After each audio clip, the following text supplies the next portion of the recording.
So what's up guys, ito na yung full video na ginawa natin ng kanta. So, do gusto na bang marinig? Let's go!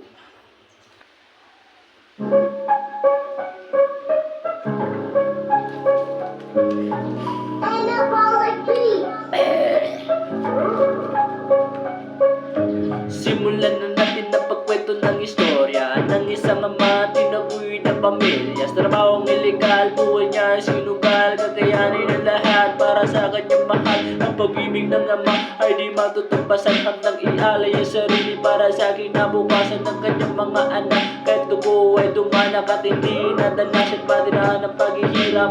Teka nga pala, aking natatandaan, ito ay nasaksihan nung ako'y musmus pala. Walang kamuwang-muwang at hindi ko rin alam ang mga ganapan. Maraming isitakbuhan upang matakasan ang buhay sa kulungan, at biglang tinawag ang aking pangalan.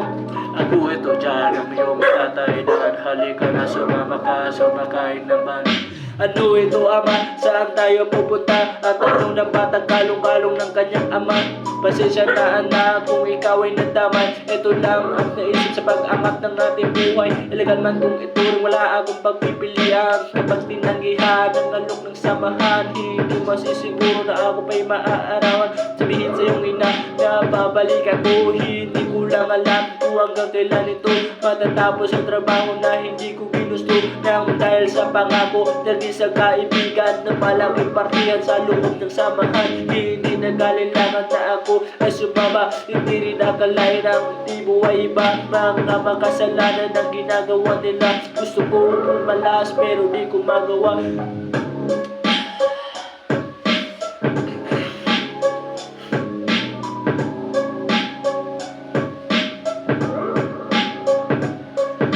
Ako'y nangangamba na ako ay balikan, at walang kakayahan na kayo'y protektahan sa mga panganib na kanilang magagawa. Ang magagawa ko lang sa kanila'y makiisa, tatanggapin na lang ang aking kapalaran. Ako'y nakapasok na at wala na tumatrasan, kaya payo ko anak, ikaw ay magtapos at huwag kalimutan humingi ng gabay sa Diyos para kayo'y gabayan, ilayo sa kapamakan, at laging tandaan na lagi siyang nandyan. O sige na anak, umuwi ka na ng bahay. Sabihin sa iyong ina na mahal kayo ng tatay. Huwag ninyong babayan ng inyong mga sarili. Huwag na lang tularan na gawa ko na mali. Sumunod sa iyong ina at huwag kang makulit. Sabay luha ng mata sa papaon niyang halik.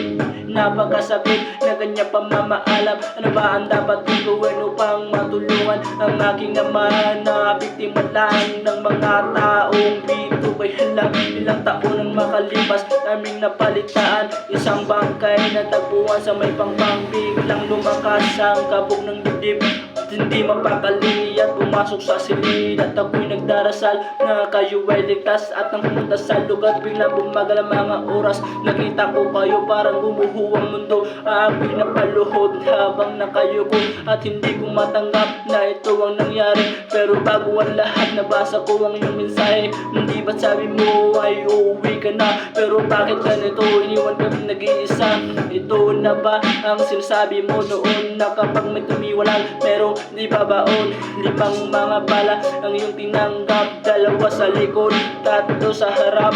Napakasakit na makita kang ganyan, kalunos-lunos ang sinapit ng katawan.